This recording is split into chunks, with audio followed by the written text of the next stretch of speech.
welcome to Mr. Kilroy Presents. On behalf of the Freedom Pages, I have changed my format simply because now I can record a monologue as opposed to expecting people to read my message. This video is long overdue, and it's time that something be said on this topic: feminism's role in gun control. I can't count how many times the default position is used. I say default because whenever some headway is made on turning back the amount of gun control or any changes to the Firearms Act is proposed, there is the immediate response that comes from the Coalition for Gun Control. And this response is, or everything is placed in the purview of, it's a women's safety issue, or it's a women's issue. Bottom line, women won't feel safe. I emphasize feel, because feelings are everything. Hard fact and evidence has no place in public policy.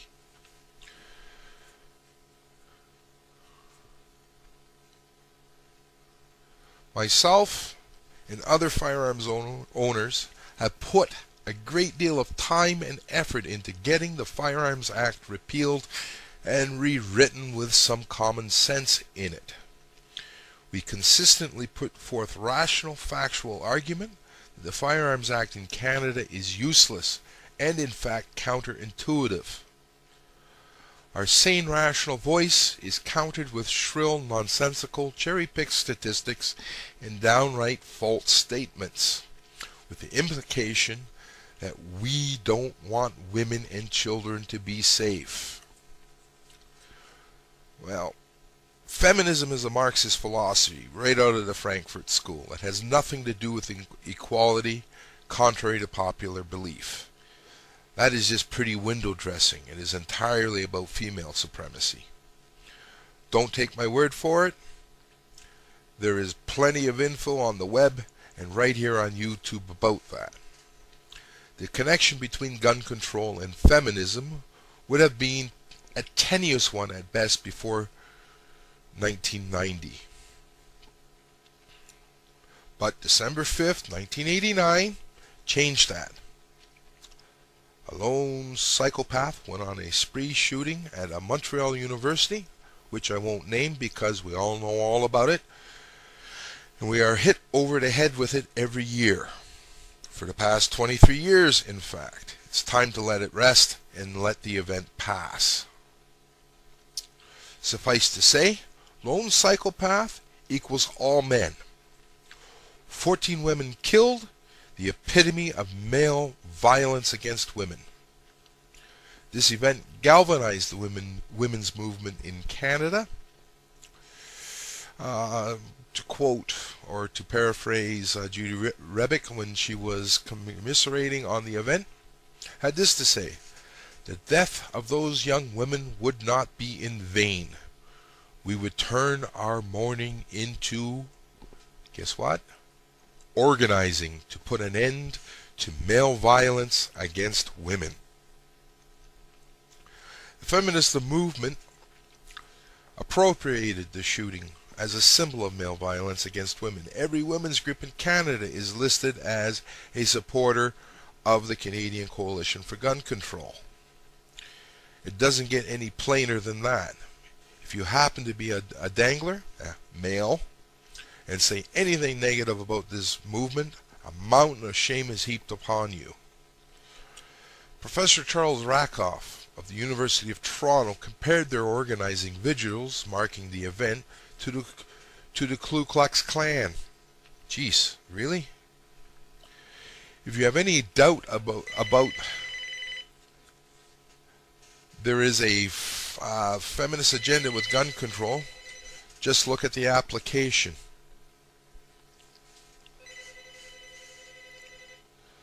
For a license, look past the gender-neutral language and you realize it is targeted at men. They want to know your conjugal history, and most important, they want the signature of your current conjugal partner. Why?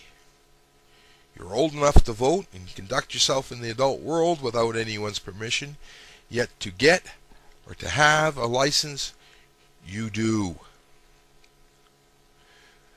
Further proof is the hypoagency, violence by proxy that it enables.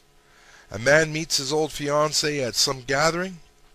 After usual exchange of pleasantry, he states that he's now engaged once more.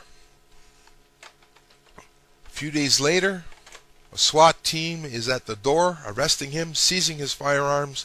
His ex-fiancée made a call to the police, claiming he threatened her. Her accusation was baseless, but the result was all the same. Though it was proven to be false accusation, no charge was made against the woman. Sound familiar?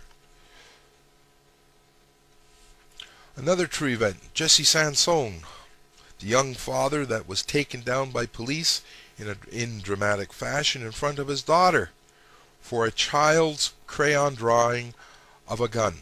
The Feminist teacher made inquiry with the young girl, and no further.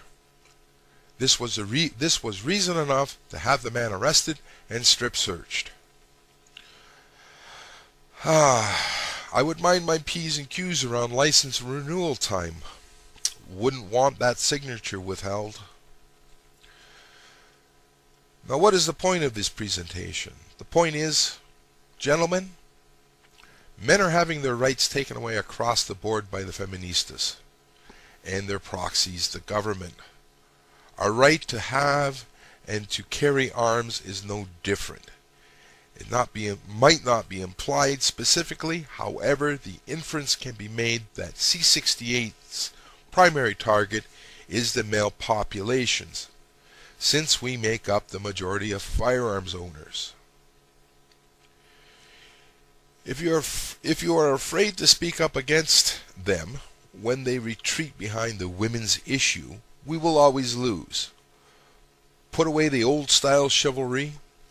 While it is noble, it is a relic of an age that doesn't exist anymore.